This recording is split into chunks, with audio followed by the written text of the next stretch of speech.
Hello दोस्तों, मेरा नाम है अजय और आज की इस वीडियो में हम लोग देखने वाले हैं रैग और फाइन ट्यूनिंग के बारे में। तो ये दो टर्म अभी एआई के अंदर काफ़ी फैसिनेटिंग है। इन दोनों के बारे में जानना आपके लिए भी बहुत ज़रूरी है। लोगों को ये चीज़ समझ में नहीं आता कि इन दोनों का पर्पस क्या है और क्या क्या काम करते हैं बेसिकली, और कहाँ पे हमें रैग यूज़ करना चाहिए और किस पोजिशन में हमें फाइन ट्यूनिंग यूज़ करना चाहिए। तो यहाँ पर सबसे पहले देखते हैं कि अपना फाइन ट्यूनिंग क्या होता है। देखिए, फाइन ट्यूनिंग के अंदर आपके पास डॉक्यूमेंट्स होंगे, यहाँ पर जो भी कंपनी का डेटा रहेगा या फिर आपका जो भी इन्फॉर्मेशन है। मान लीजिए यहाँ पर क्यूए एग्जांपल्स हैं, डोमेन आर्टिकल्स हैं, जो भी आप बिजनेस करते हो उसके अंदर।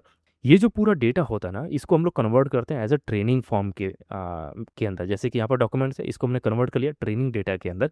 और इसके अंदर फिर हम लोग न्यूरल नेटवर्क को, अपने जो भी एलएलएम है आपका, एआई का जो ब्रेन है, उसको हम लोग यहाँ पर चेंज करते हैं। उसके जो वेट्स होते हैं ना न्यूरल नेटवर्क के, उसको हम लोग यहाँ पे चेंज करते हैं। मतलब कि जो एलएलएम के जो सोचने का जो तरीका है या जो बात करने का जो तरीका है ना, उसको हम लोग यहाँ पर चेंज करते हैं। उसके बिहेवियर को यहाँ पर चेंज करते हैं फाइन ट्यूनिंग के अंदर। तो यहाँ पर सबसे पहले स्टेप में फर्स्ट में क्या होता है कि आपके पास एग्जाम्पल्स डेटा होते हैं, जो भी आपको ट्रेनिंग डेटा आपके पास है।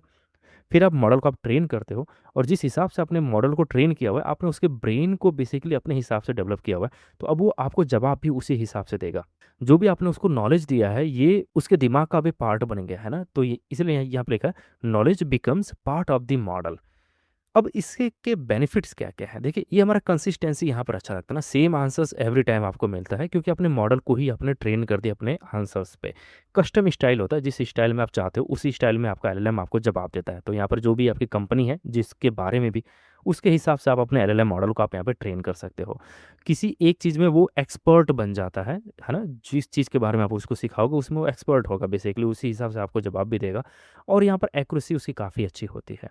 तो इसका यूज़ केस ये होता है कि जब आप कस्टमर सपोर्ट जब आप बनाते हो, तो आपको पता है कि आपके जो भी ग्राहक हैं या जो कस्टमर्स हैं, वो किस टाइप के क्वेश्चन पूछ सकते हैं और क्या-क्या पूछ सकते हो। तो उसी हिसाब से आपने अपने एलएलएम को आपने ट्रेन किया हुआ है, जो आपका प्रीवियस डेटा है उसके हिसाब से। या फिर आप लीगल ड्राफ्टिंग आप बना रहे हो, या फिर मेडिकल क्लासिफिकेशन, या फिर प्रोडक्ट रिकमेंडेशन सिस्टम है। यहाँ पर फाइन ट्यूनिंग ज़्यादातर यूज़ किया जाता है। इसके कुछ प्रॉब्लम्स हैं। अब प्रॉब्लम ये है कि मान लीजिए कि आपने अपने एलएलएम मॉडल को ट्रेन किया हुआ जनवरी के अंदर, है ना? आपके पास जो डेटा था, जितना ये पूरा डेटा आपने फीड कर दिया जनवरी में।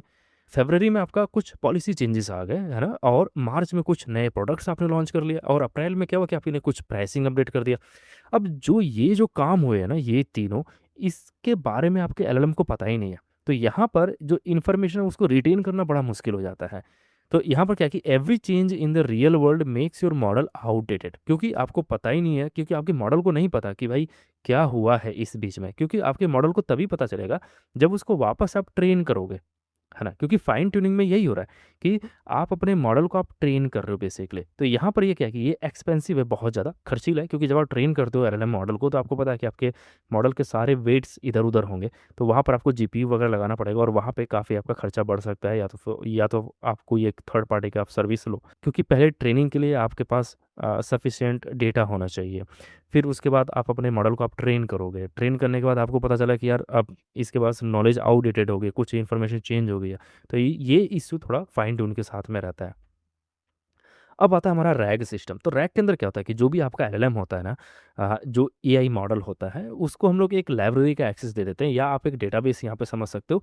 अब जो आपका मॉडल होता है वो, और ये जो लाइब्रेरी होती है, जब आप मॉडल से जब आप कोई क्वेश्चन पूछते हो, तो वो लाइब्रेरी में जाके ढूंढ करके लाता है आंसर, और फिर आपको वो दे देता है। इसी चीज़ को हम लोग बोलते हैं रैग सिस्टम।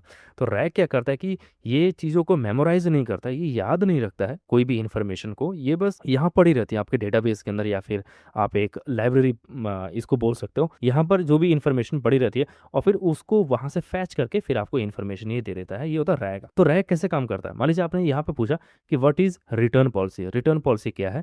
तो आपने यहाँ पर क्वेश्चन पूछा, पहला स्टेप। सेकंड में क्या होगा कि ये आपके सर्च करेगा, जो आपने पूछा हुआ है कि भाई आपने क्या सर्च किया हुआ है।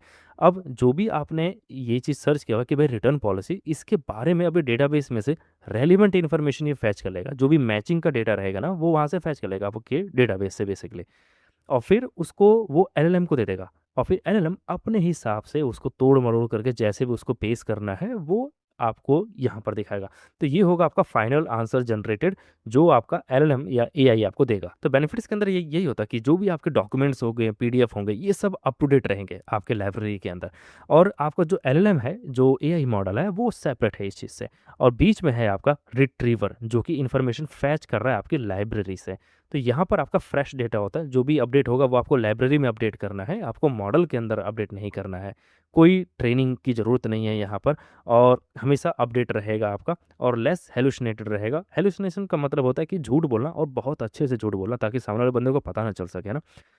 लार्ज डॉक्यूमेंट सपोर्ट होता है यहाँ पे, क्योंकि आप जितना चाहो आप इसको बढ़ा सकते हो अपनी लाइब्रेरी के अंदर, जो भी इन्फॉर्मेशन आप रखना चाहें उतना आप डाल सकते हो इसके अंदर, और ईज़ी होता है काफ़ी मेंटेन करना। बट इसकी कुछ लिमिटेशंस हैं। अब लिमिटेशंस ये हैं कि यहाँ पे रॉन्ग रिट्रीवल हो सकता है। देखिए, इस स्टेप पे हमने देखा था ये क्या प्रोसेस होता है। तो स्टेप 1 में हमने देखा था कि भाई यूज़र ने क्वेश्चन पूछा। स्टेप 2 में ये आपके डेटाबेस में से फेच करेगा, और जो भी रेलेवेंट इन्फॉर्मेशन होगा वही आपके एलएलएम को देगा।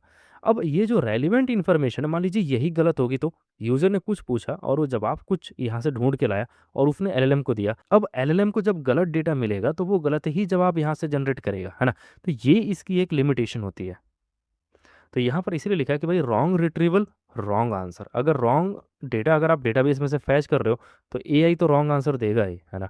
और फिर मिसिंग डॉक्यूमेंट, कुछ कॉन्टेक्स्ट यहाँ पे मिसिंग हो सकते हैं, क्योंकि सारा कुछ डेटा हम लोग अपने लाइब्रेरी से फैच कर रहे हैं, तो यहाँ पर हो सकता है कि कुछ पेजेस छूट जाएँ या कुछ चंक्स छूट जाएँ, तो वो थोड़ा-सा एक इश्यू यहाँ पे बना रहता है। सर्च क्वालिटी मैटर करती है, क्योंकि आफ्टर ऑल ये एक सर्चिंग ही है। जैसे यूज़र ने क्वेश्चन पूछा, हम लोग डेटाबेस में से पहले सर्च कर रहे हैं। मान लीजिए आपको 5 डॉक्यूमेंट्स मिले वहाँ से।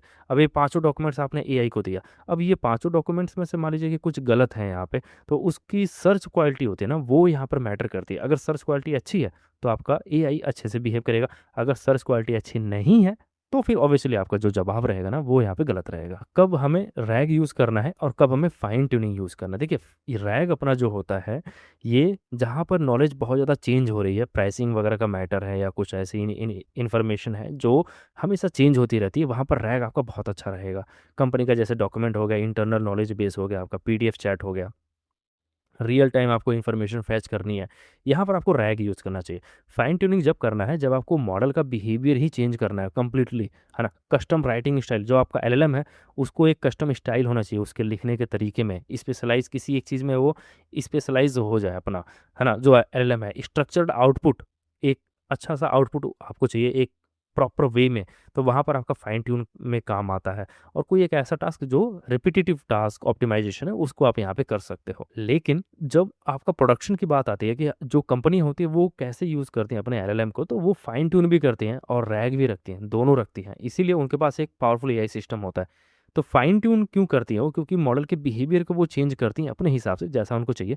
उसका स्टाइल चेंज करती हैं, उसको किसी एक चीज़ में एक्सपर्ट बना देती हैं, और फिर उसको रैग का भी एक्सेस देती हैं, ताकि जो इन्फॉर्मेशन बार-बार चेंज हो रही है ना, उसको वो रैग में रखेंगे, और जो इन्फॉर्मेशन चेंज नहीं हो रही, जहाँ पर उसको सिर्फ बिहेवियर उसको चेंज करना है, तो वहाँ पर वो फाइन ट्यून कर देते हैं। और जो डॉक्यूमेंट्स होते हैं या लेटेस्ट इन्फॉर्मेशन होगी या फिर कंपनी का डेटा हो गया, ये रैग में रखा जाता है। तो ये दोनों कंबाइन होते हैं बेसिकली, जो है वो ट्रेन भी हो रहा है, और साथ में उसके पास रैग सिस्टम भी है, जो कि एक डेटाबेस का एक्सेस है, जहाँ से वो रियल टाइम की जो इन्फॉर्मेशन है वो भी फैच कर सकता है। तब आपका जो एआई होता है वो यहाँ पे बेस्ट परफॉर्मेंस यहाँ पर देता है। आई होप कि आपको वीडियो अच्छी लगी होगी। यदि इसमें कोई क्वेश्चन है आपके मन में, तो आप कमेंट सेक्शन में लिखिए, मैं उसको जो जवाब दूँगा। मिलते हैं अगली वीडियो, तब तक के लिए बाय बाय।